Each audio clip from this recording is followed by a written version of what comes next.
that's good for you.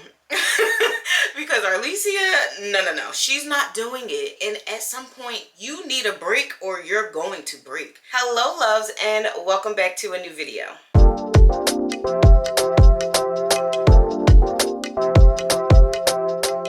For those of you that are new here and have never seen my face, hello, hi, my name is Arleesia Rheenay, and on this channel, you'll find all types of content ranging from plus size fashion, beauty, and lifestyle.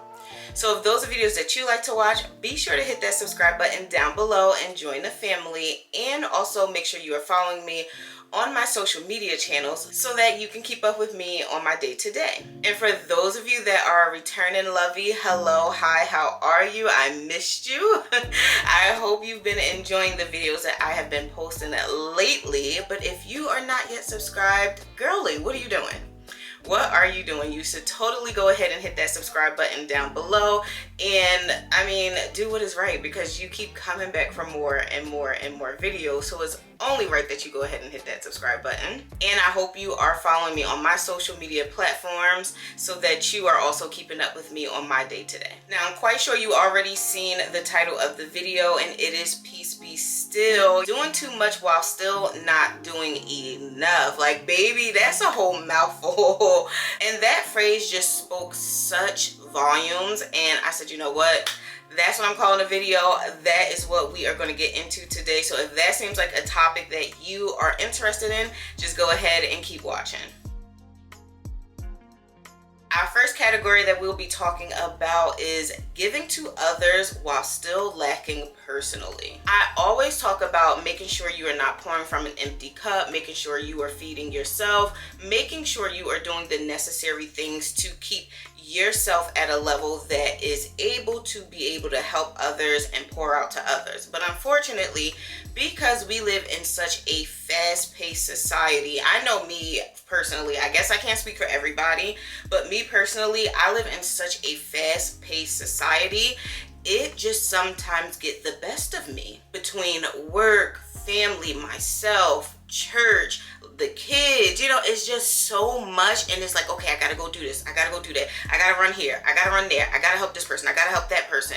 And then by the time I get home at night, I don't want to do any self-care. I don't want to talk to anybody. I don't want to look at anybody.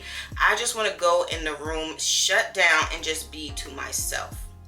Now, while yes, that can be a very helpful and self-soothing thing, but to do that every single night is just not good, because ultimately I am pouring out and not pouring back in. Though you may be showing up and giving 100% to other people, I can guarantee you're going to start looking like what you are going through. And I know you're probably like, what? Like, what are you talking about? Because you don't pour into yourself and don't give yourself time to unwind, to self-reflect, to, you know, just do those things that make you feel good and make your battery charge back up to 100%. Like, while yes, you'll be going out, oh yeah, girl, let me help you, let me go do this stuff with the kids, let me do this for my husband, you're going to start to look run down. Like, there's no way out of it. There's no way around it. You're going to start to look run down. It doesn't matter how much makeup you put on, how nice your clothes are, how styled up your hair is. What is inside of you is going to come out. So if you are physically, mentally, and emotionally drained, that is going to show. And there's going to be no amount of makeup, clothing, hairstyle, lip gloss, mascara. Nothing is going to cover that up. That's why I find it very, very important to make sure that we are pouring back into ourselves. Whether that looks like doing your nighttime routine and making sure you are taking time out for yourself, or on lunch break going and taking a walk, or, now hear me out, or just taking a weekend all to yourself. Now, I know some people are not afforded that lifestyle and cannot do a whole weekend, but maybe take a day, maybe take a couple of hours. Phone a friend. If you are a single mom, I hope and pray that you have someone that you trust, love, and that is capable enough to take the kids and be like, look, I just need a couple of hours and I just need time to myself. And prayerfully, you have that person in your corner that can help you and take the kids, because everybody needs time for themselves. Moving on to our second topic, and that is toxic hustle culture. Now, growing up, you guys, I promise you, I saw my mom go to work no matter what. Whether it was raining, snowing, sleeting, hailing, whether she was sick, she made sure to grind. My mom worked 1, 2, and 3 jobs, and I'm just like, how in the world did she do it? And when I got older and became my own little adult at like 20 some years old, I was like, oh, I need to be like that, because that was the example my mom set. And when I tell you I worked 3 jobs, y'all, I worked 3 jobs. While I was in college, I had 3 jobs. I had 2 retail jobs and doing hair, babysitting, whatever else came my way. Then once I got out of college, graduated, got my degree, I was working in the OR, I was working in L&D, and I was working in sterile processing all at the same time. And I was like grinding. I was like, yes, this is it. This is perfect. I got my money. I'm doing good. I'm working. Da, da, da, da. And now, y'all, baby, I'm like, wait a minute. When you gonna go ahead and let me be a stay-at-home mom? Y'all, let me tell you something. The hustle culture that I seen growing up was so toxic, and I get it, and this is no bash, no shame to any of the parents, the people that used to do it. Like I said, my mom was a single mother. She had to do what she had to do to take care of me and my brother. But when I tell you it is toxic, it is toxic. Even now, just working in a facility where predominantly most of the people that I work with are older than me, like when you call out of work because you sick, they bash you. They're like, oh, I can't believe she done called out. Like, we come in here sick, our backs is broke, our hips is out of whack, our feet hurt, we still come to work. Well, baby, that's good for you. Because Arleesia, no, she's not doing it. And it's not to say that I don't, value my work. I don't value what I do. I don't appreciate my job, because I wholeheartedly value my work, appreciate my job, and everything else. But there's also one other thing that I value and appreciate 10 times more than any job, and that's myself. Honestly, it is so sad, but to see some of the people that I work with, they're limping, they're hunched over, they're always complaining, they come in sick, which then make the rest of us sick, and it's just like, you guys, I understand how important it is to work, but we have got to get rid of that toxic hustle culture. Like, it is not good for our bodies. And some of us have very demanding jobs, like physically and mentally, and at some point you need a break or you're going to break. And that is one thing that I did experience, and I was like, never again, because I worked so hard, and my job is mentally, physically, emotionally taxing. I worked so hard, and I was like, I gotta do this, I gotta, that I started to develop so many illnesses, mentally and physically, that I was just like, what is going on? I am, what was I, 29 or 30 at the time? And I was like, bro, there's no way I should be feeling this way at such a young age. And when I sat down and I realized, and I started talking to God and really, getting myself together, I'm like, girl, it's because you are literally working yourself to death. You're working yourself to death, and it's just like, it's not worth it. I'm gonna be so honest with you. You are replaceable. Like, let's not ever forget that.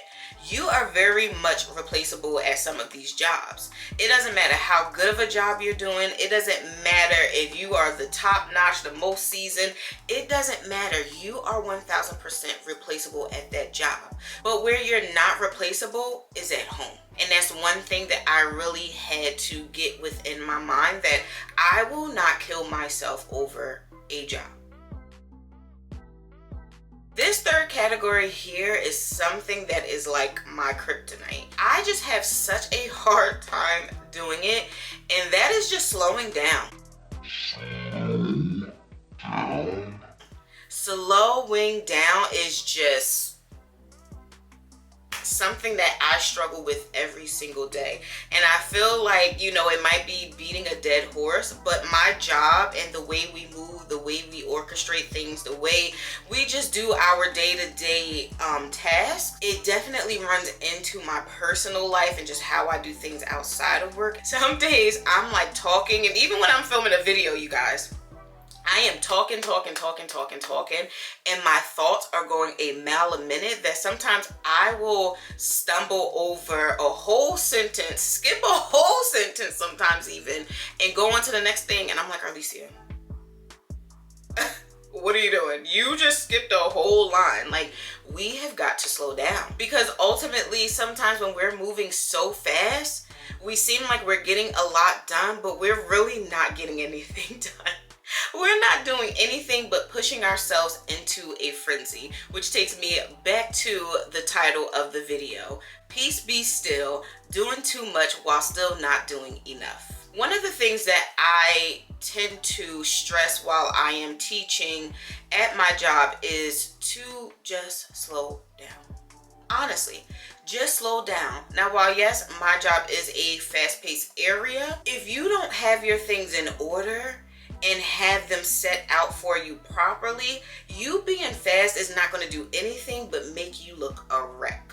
You're not going to look good. You're not going to do a good job. You're just going to be, for me, you know, passing instruments, setting things up. You're just going to be all jumbled. And I make sure to stress that when I am teaching. Just slow down. Yes, you may see us seasoned people. We're going, we're moving. But that took time. I didn't start out like, oh yeah, here we go. Here we go. No, I didn't start out that way. I took my time, I learned, I focused, I paid attention, and then with time, then the speed came. And that is one thing I feel like we can all take into our day-to-day living. When we are starting to do a new journey or starting to implement, you know, anything that is new, take your time. Enjoy the process, because sometimes we just move so fast that we are not able to enjoy the process. And honestly, yes, while we are going through the process, our main goal is that end result. But I don't think people realize that sometimes happiness, joy, peace, love, it actually is built up through the process.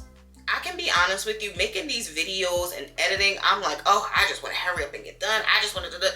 But especially these sit down videos where I'm talking to you guys, when I sit there and I really take the time and I watch back the videos and I look at what I'm editing, listen to myself talk, even though I already know what I'm saying, but when I sit there and listen to myself talk, I'm like, that was really good, and I am enjoying it. I am actually learning from myself and reminding myself these things, and I feel like we sometimes forget to enjoy the process. And the only way you can enjoy the process is if you slow down. And that has brought us to the end of the video. I really hope you guys enjoyed. Please, let's go ahead and chat it up in the comment section below, or you can DM me like some of you already do. But I want to know some of the options and things that you guys choose to do to keep pouring into yourself and to keep your peace, keep your mind regulated, and keep you on a good track. As always, if you are not yet subscribed, please go ahead and hit that subscribe button. I thank you so much for tuning into this video, and yeah, I'll see you in the next ones. Bye, love.